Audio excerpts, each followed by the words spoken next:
Selamat siang, kembali lagi dengan saya Maria Lutgar Deslura dari semester 4C. Hari ini saya akan menjelaskan materi tentang sakramen Ekaristi. Langsung saja kita ke materi yang pertama tentang pengertian sakramen Ekaristi.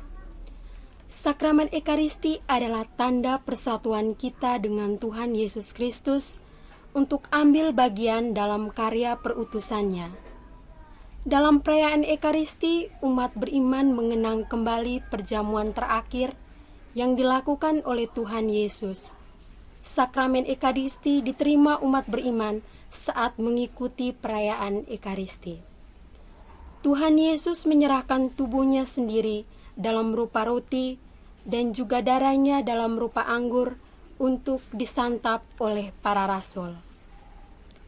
Yang kedua, tradisi gereja tentang Ekaristi. Dalam Ekaristi, umat beriman berkumpul untuk merayakan perjamuan Tuhan, mengenang sengsara dan kebangkitan Tuhan, mempersembahkan kurban kudus, menerima komuni kudus bersatu dengan Kristus, merayakan misio kudus. Misio adalah pengutusan. Dalam Ekaristi, umat beriman dipersatukan dengan Kristus ketika menerima komuni kudus. Buah-buah Ekaristi dalam komuni kudus yakni: 1. Memperdalam persatuan kita dengan Yesus. 2. Menjauhkan kita dari dosa. Yang ketiga, membangun gereja di dalam kesatuan. 4. Mendorong kita peduli terhadap kaum miskin. Dan yang kelima, mendorong persatuan umat beriman.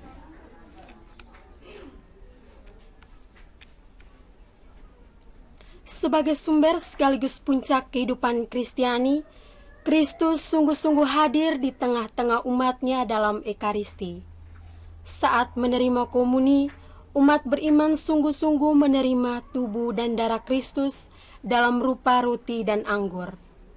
Di akhir perayaan Ekaristi, umat beriman diutus untuk mewartakan belas kasih Allah kepada segala makhluk.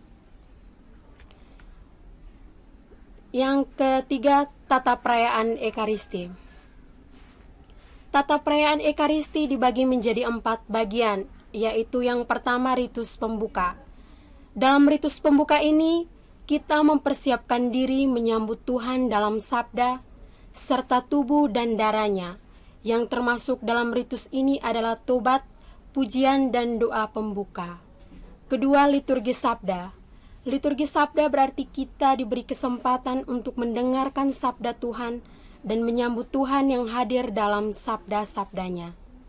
Kita juga diajak untuk mengenang atau merenungkan kembali sejarah keselamatan yang dilakukan oleh Yesus Kristus dan kita laksanakan dalam kehidupan kita sehari-hari melalui homili atau khotbah oleh para imam.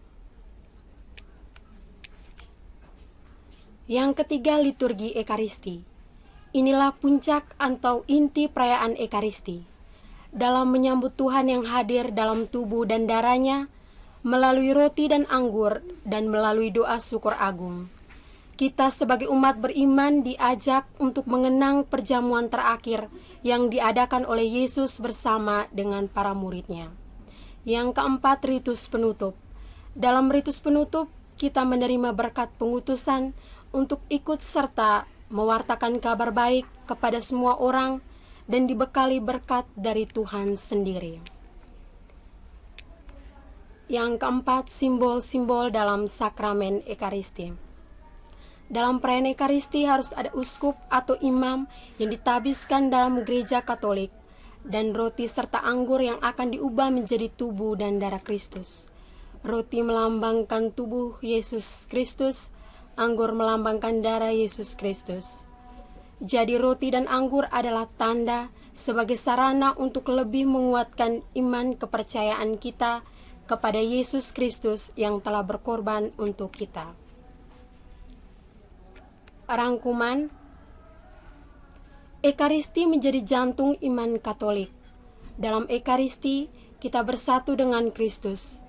Gereja Katolik mengajarkan bahwa Ekaristi adalah sumber dan puncak seluruh kehidupan Kristiani dan hakikat dan rangkuman iman kita. Perayaan Ekaristi terdiri dari 4 bagian, yakni ritus pembuka, liturgi sabda, liturgi Ekaristi, dan ritus penutup. Dalam Ekaristi, uskup atau imam akan menjadi sosok Yesus sendiri, yang menyerahkan tubuhnya dalam rupa roti dan darahnya dalam rupa anggur kepada kita. Dalam iman Katolik, setelah konsekrasi, roti adalah tubuh Kristus dan anggur adalah darah Yesus sendiri. Setiap kali kita merayakan Ekaristi, kita bersatu dengan Kristus dan diutus untuk mewartakan kabar baik kepada semua orang. Demikian penjelasan saya tentang sakramen Ekaristi. Sekian dan terima kasih.